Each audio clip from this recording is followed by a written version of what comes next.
iDiskiTV powered by World Sports Betting. Orlando Pirates 1, Amazulu 0. Nedbank Cup last 32 of Tso Vilakazi, highest ever goal scorer in the history of Orlando Pirates in the Premier Soccer League era. First things first, most controversial moment, the penalty. The referee blows his whistle because there's an arm on the ball in the box, and then he just stands there like a little kid who lost his money in grade R. We don't know what he's trying to do. He's not even approaching his assistant referee.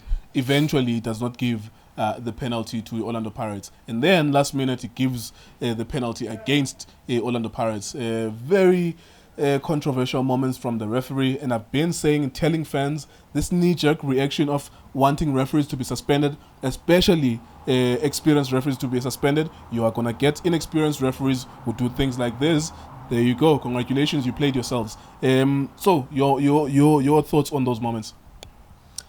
Ola namapaganea ezemnyama ngenkanza khephula umuzi kamasipala zawenzo wawo nkuleka ngibulise wena mfethu ngibulise Junior ngibulise Selma Thunze ngibulise Drake ngibulise Justice nginibulise nani emakhaya cela support njalo la iDiskiTV ngizobeka nje kunjalo akuchiki futhi nkuleko I'm worried because we need people to lead us and see basilidela kuphi nendawo okokuqala the referee decision, and I said it ngathi mina njengoba mile angeke ayibeke ipenalty because I know as nami ngai experience as a coach ukuthi when the referee wama in the certain way I know ukuthi bheka noma ngathi uyenzani angeke zajike abhekele ayibeka lapha ipenalty, so ngibonile ukuthi ngeke zayibeka ipenalty. And another thing surprisingly, but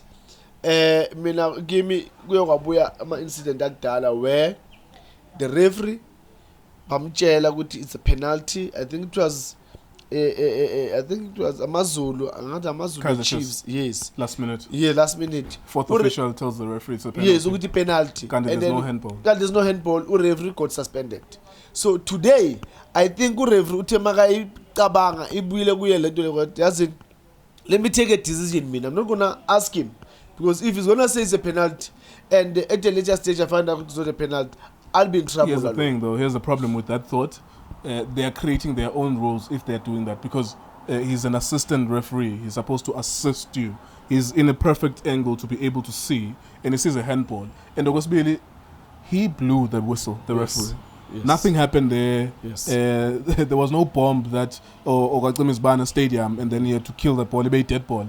He blew the whistle because he saw the arm on top of the ball. That means he saw a penalty. And then, like a child, he just stood there. We were wondering, Aibo, what is he waiting for? Is he listening to something on his ear? What is he listening to? And he's not even approaching his assistant referee. You know, in that incident, Gulego, there's something that I saw it passing. I think a lot of people didn't see it. Uyiblow whistle ne makayiblowa umulenga uyowalibamba ibhola ngesandla after ureferee blow whistle. That's why you saw ureferee uvele walibeka phansi lapha wathela against Amazulu. That's impossible. So that's an impossible explanation. So umulenga, which is an Amazulu player, yes, takes the ball after hearing the whistle, which is normal. Yes. Why would you penalize someone for doing that? Referee, because there's no other thing enzakele lapha because handball kube ileyo and then umlenga wabamba ibhola. Those were two incidents that happened lapha. So njengoba ke sekalibeka liba against Amazulu, I believe to me ukuthi incident kamulenga ukuthi ulibambile ngesandla. Other than that, no, that's impossible. So after you blow the whistle, the ball is dead. Anyone can hold it. But anyway, so without dwelling too much on this, but I'm gonna repeat this again, because we have a football population that sometimes is part-time in football. You follow it as social media where referees are making mistakes, especially Amadala. Or Philip, or Victor Hlongwane, Philip Tinyane, all of the older referees, Victor Gomes, when they make mistakes, what you guys normally do to put Safa under pressure, and Safa is wrong for yielding to that pressure, you say they must be suspended. When they get suspended, do you know what happens? Magically, no referees appear from a different planet altogether. What they do is they take lower league referees, Africa Championship, now ABC Motsepe League, with no PSL experience or DSTV Premiership experience, and they become referees, and that's why Masukole Bambiso, if that's Masukole Bambiso, the referee is a new face, is relatively young. They will make mistakes like those. That was incompetence, really, because there's no explanation for that. He should have seen it with his own eyes that was a penalty, and he gave it, he blew for it, but he chose to change his mind after 4 or 5 minutes of not consulting anyone. When you ask for referees to be suspended, these things happen. You're going to get young referees who make mistakes and make mistakes. What needs to happen is that these guys just need to be trained better. They need to go to training. If they make these mistakes, they must spend Monday, Tuesday, Wednesday, Thursday correcting those kind of mistakes. That's the best way of punishing people. Corrective measures that you take. In the match itself, I just heard you saying that you just heard the coaches saying that they had a dominant game. Upeni Makata thinks that he had a good game, he was dominant. Obviously, we think otherwise. Nomanda Ncikazi thinks the same, and we obviously think otherwise. What did you make of their comments, and also touching onto the game? I'm as a young coach, watching them doing their job, listening to them, my interviews. Especially today, I'm so worried because when you're saying you were dominating the game, we go to the stats, and the stats they will show. Shot at goal. How many chances do you created? Like strikers, as a striker sako. Shot at goal your midfielders, your wide players, creativity lapane boxing. The only time when Ponjane had to work, he had 2 crosses where Apumila Wabamba and the penalty. In short Kamulenga. Very few. Other than that, when you're talking about dominating Kulego, we need to look at you and say, yeah, no. They had about 8 shooted goals. Maybe 5 on target. The keeper made a save. Creativity from the midfield. Build up from the back. In the midfield, it was balanced. You could see good. Movement there. They were bossy in that midfield. They were forcing Pirates really to work for this win. But look, I didn't see that. But so that's why I'm worried along. And also to listen to Coach Ncikazi Naye.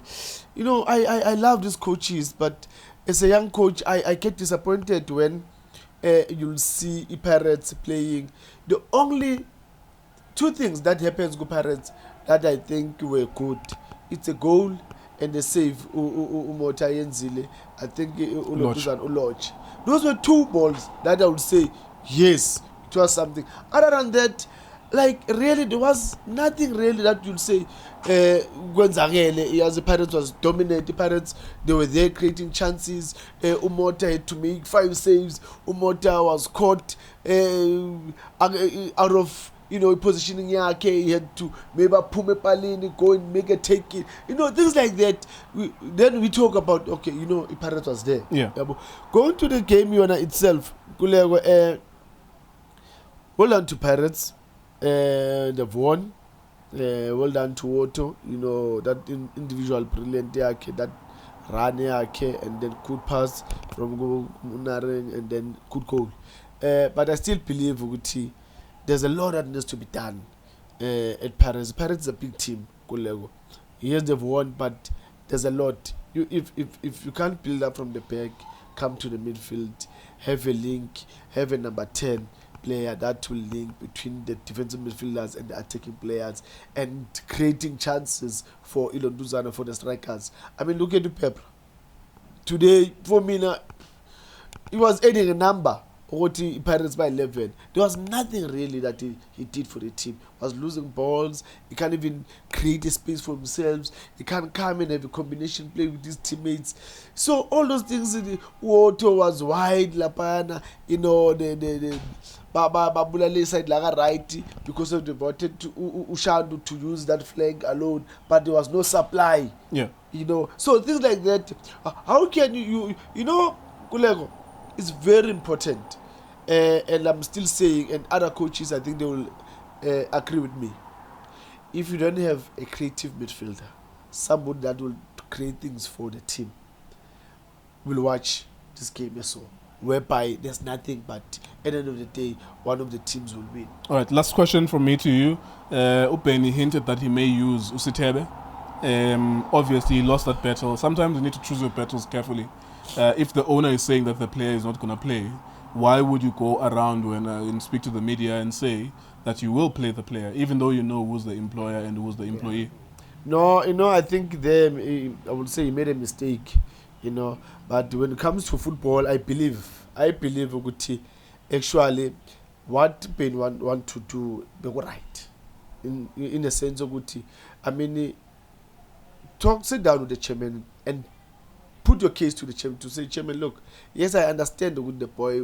He's already spoken in public. The chairman has already said he's not going to play. Yes, I'm just saying. How is that guy going to look like when he starts playing? When we sit down, we all make mistakes. No, but these businessmen, these millionaires, it's their money. And when he makes pronouncements on TV and radio that he's not going to play the player anymore, I'm not saying it's right or wrong. Yes. I'm just saying, just from an analysis and logical standpoint, that when the guy that feeds you, as rich as Benny is, because he is rich too, but when the guy that employs you, that pays your bread, has gone on to media to say, I am not going to play this player because of what he did, what makes you think with your mind that he is going to change his mind with the pronouncements that you go? First, you make it in media. Now, by the time you sit behind closed doors with him, you've already made your position known to the media. Yes, we take decisions. Sometimes we take decisions out of anger.